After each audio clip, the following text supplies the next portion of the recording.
अल्लाह ताला के कलम से रोशनाई, मटीरियल इंक के कतरे जिनके धब्बे उनके कपड़ों पर पड़े, अकीदतमंदों के जहन के लिए काबिल फहम हो सकते हैं, वगरना इस मुसलमान के लिए खुदा के मुतल्लिक ऐसा तसव्वुर सुब्हाना व तआला अम्मा यसिफून। फिर चश्मा-ए मार्फत 209 में लिखते हैं मिर्जा साहब, और ये बिल्कुल गैर माकूल और बेहुदा अमर है कि इंसान की असल जुबान तो कोई और हो, इल्हाम उसको किसी और जुबान में हो जिसकी उसको समझ भी नहीं हो, क्योंकि इसमें तकलीफ माए इताक है। बिल्कुल दुरुस्त लिखते हैं मिर्जा साहब अपनी किताब चश्मा-ए मार्फत सफ़ा 209 पे लिखते हैं कि ये कितनी नामाकूल बेहुदा बात है कि अल्लाह सुबहाना इंसान को वही भी भेजे, इल्हाम भी भेजे, मगर ऐसी जुबान में जिसको वो जानता ना हो, उसको तकलीफ बहुत होती है। मिर्जा साहब की बात कैसी माकूल है। अल्लाह सुबहाना ने भी बिल्कुल ऐसे ही कुरान में इरशाद फरमाया है, हमने कोई रसूल ऐसा नहीं भेजा जिसकी तरफ वही उसकी कौम की जुबान में ना भेजी हो। मिर्जा साहब ने भी ऐसे ही फरमाया।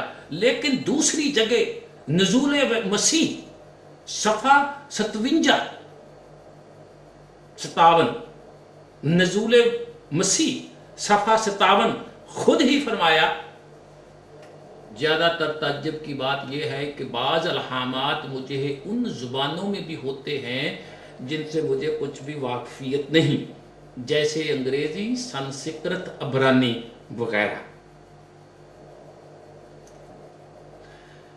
इससे उन्हें किस कदर दिक्कत का सामना पड़ता था, इसका अंदाजा भी आप उनके एक खत से लगाएं।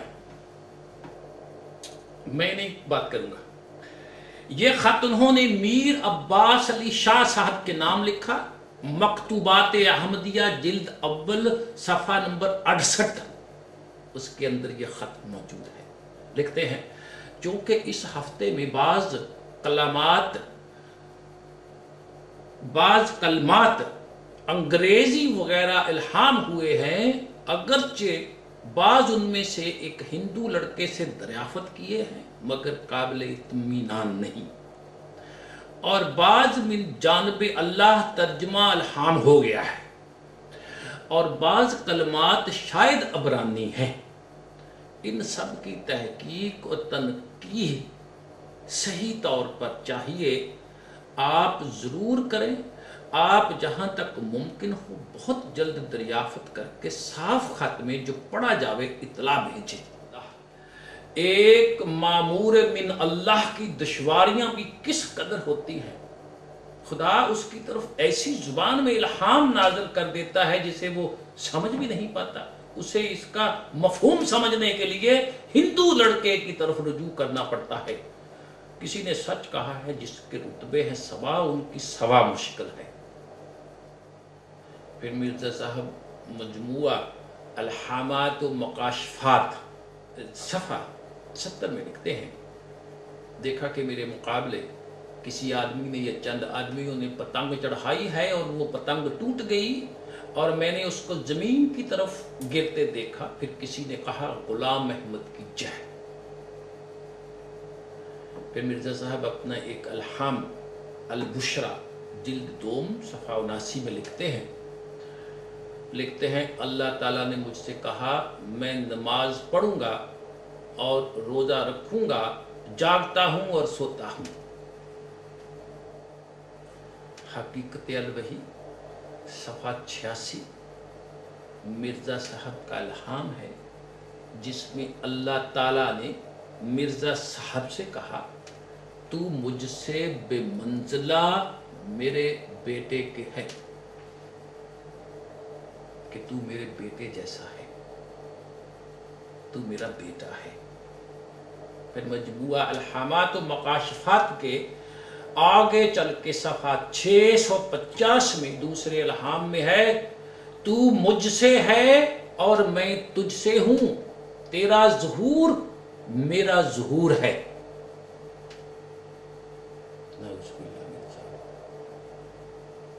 मजमुआ अलहामात व मकाशफात सफ़ा 31 में मिर्ज़ा साहब अपने मकाशफात के सिलसिला में लिखते हैं, एक फरिश्ता को मैंने 20 बरस के नौजवानों की शक्ल में देखा। सूरत उसकी मिसल अंग्रेजों की थी, मेज कुर्सी लगाए बैठा हुआ है। मैंने उससे कहा, आप बहुत ही खूबसूरत हैं। उसने कहा, हाँ मैं दर्शनीय आदमी हूं।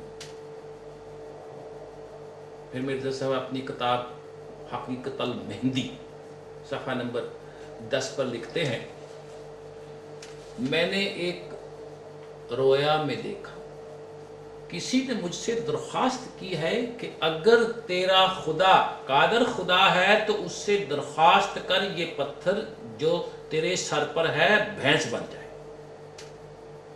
तब मैंने देखा एक वजनी पत्थर मेरे सर पर है, जिसको कभी मैं पत्थर और कभी लकड़ी ख्याल करता हूं। तब मैंने ये मालूम करते हुए कि इस पत्थर को जमीन पे फेंक दूं, फिर बाद इसके कि मैंने जनाब इलाही में दुआ की कि इस पत्थर को भैंस बना दिया जाए, और मैं इस दुआ में महव हो गया। जब बाद इसके कि मैंने सर उठाकर देखा तो वो पत्थर भैंस बन गया। फिर मिर्ज़ा साहब अपनी किताब हकीकत अल वही सफ़ा 332 पर लिखते हैं, 5 मार्च 1905 को मैंने ख्वाब में देखा एक शख्स जो फरिश्ता मालूम होता था मेरे सामने आया। उसने बहुत सा रुपया मेरे दामन में डाल दिया। मैंने उसका नाम पूछा, उसने कहा नाम वाम कुछ नहीं। मैंने कहा आखिर कुछ तो नाम होगा। उसने कहा मेरा नाम है टिच्ची टिच्ची। हकीकतुल वही सफ़ा 332 में ये लिखा है।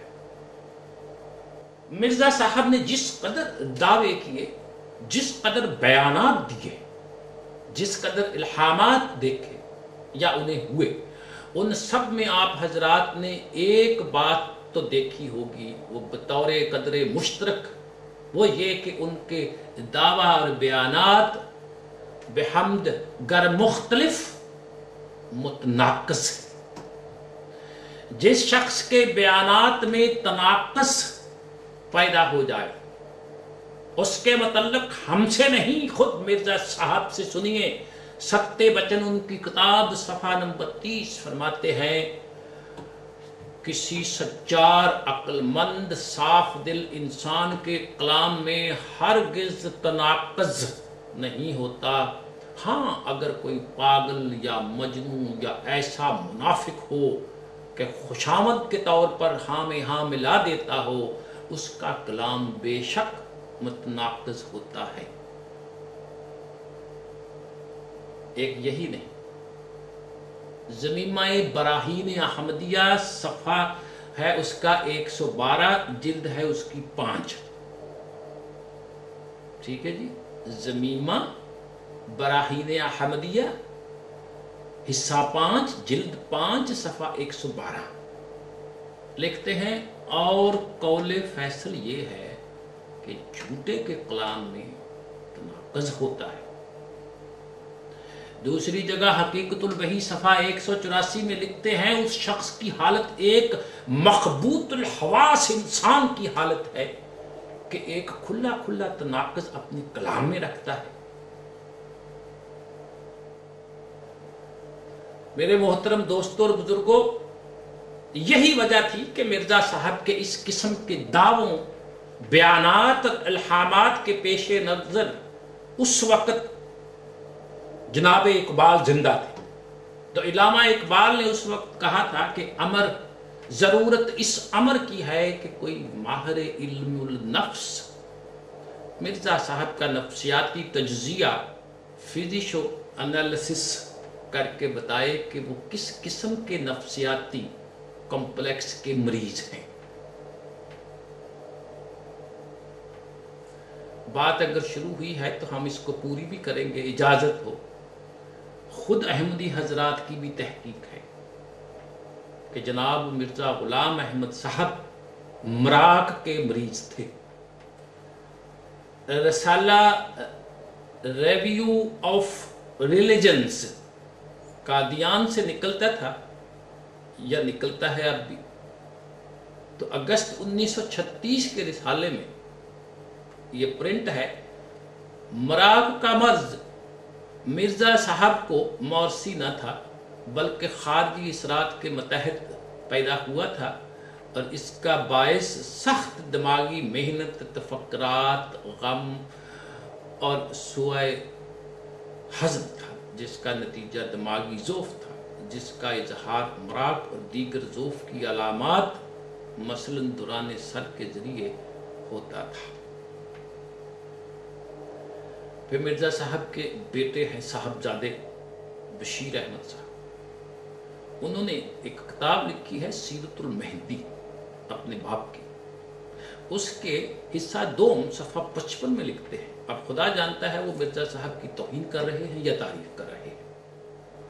तो साहबजादा बशीर अहमद साहब, मिर्ज़ा साहब के साहबजादे, अपनी किताब सीरतुल मेहदी हिस्सा 2 यानी जिल्द 2 सफ़ा 55 में लिखते हैं कि डॉक्टर मीर मोहम्मद इस्माइल साहब ने मुझसे बयान किया कि मैंने कई दफ़ा हज़रत मसीह मऊद अलैहिस्सलाम से सुना है कि मुझे हस्टेरिया है, और बाज़ औक़ात आप मराक भी फरमाया करते थे।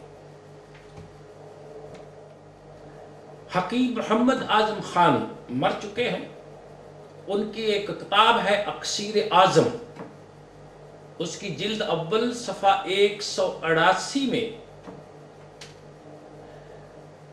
लिखते हैं कि मिर्ज़ा साहब के मुतल्लिक़ कुछ कहने की ज़रूरत नहीं, क्योंकि उन्होंने खुद कहा था कि वो मराक या माली खौलिया के मरीज हैं, और माली खौलिया के मुतल्लिक़ तहकीक ये है कि इसमें मरीज साहिब इल्म हो तो पैगंबरी और मोजज़ात और करामात का दावा कर बैठता है, खुदा की बातें करता है और लोगों की इसकी तबलीग भी करता है। लेकिन हमें हैरत यह है कि इनके मुतबईन पर, जिनमें अच्छे खासे तालीम याफ्ता लोग भी शामिल हैं, वो मिर्ज़ा साहब के इस किस्म के अल्हामात, मकाशफात को खुदा की तरफ से अता करदा वही और इल्म गैब मानते हैं। सच कहा है कुरान करीम ने कि अंधी अकीदत से दिलों पर मोहरें लग जाती हैं और आंखों पे पर्दे पड़ जाते हैं। मेरे बुजुर्गों, दोस्तों, हजरात अंबिया इकराम निजाम खुदाबंदी के पैगंबर होते थे। उनका मिशन इंसानी दुनिया में अजीम इनकलाब बर्पा करना। इसके लिए अलावा वही के आसमानी असरी अलूम और हकायक पर उनकी निगाह बड़ी वसी और गैर होती थी। इसके बगैर वो अपने मिशन को सर अंजाम नहीं दे सकते थे। अलावा जी उनकी फिक्र बड़ी बुलंद, बसीरत बड़ी अमीक, निगाह बड़ी ताबनाक होती थी। मगर इसके बरक्स मिर्जा साहब की दिमागी कैफियत ये थी जिसका अंदाजा आप उनकी किताबों के इक्तबासात से लगाएं। मकतूबात अहमदिया जिल्द 5 सफ़ा 21। मेरा हाफजा बहुत खराब है, अगर कई दफा किसी की मुलाकात हो तब भी भूल जाता हूं। याद दहानी उम्दा तरीका है, हाफजा की ये अबतरी है कि बयान नहीं कर सकता। फिर उनके वही साहबजादे बशीर अहमद कादियानी अपनी किताब, फिर वही किताब सीरत मेहदी, इस दफ़े हिस्सा अव्वल है 162 है। लिखते हैं एक दफ़ा किसी शख्स ने हजरत साहब को एक जेबी घड़ी तोहफा दी। हजरत साहब को उसको रुमाल में बांधकर जेब में रखते थे, जंजीर नहीं लगाते थे। जिस वक्त देखना होता घड़ी निकाल कर एक के हिंदसे से यानी अदद से गिनती करके वक्त का पता लगाते थे, उंगली रखकर हिंदसे गिनते थे और मुंह से भी गिनते जाते थे।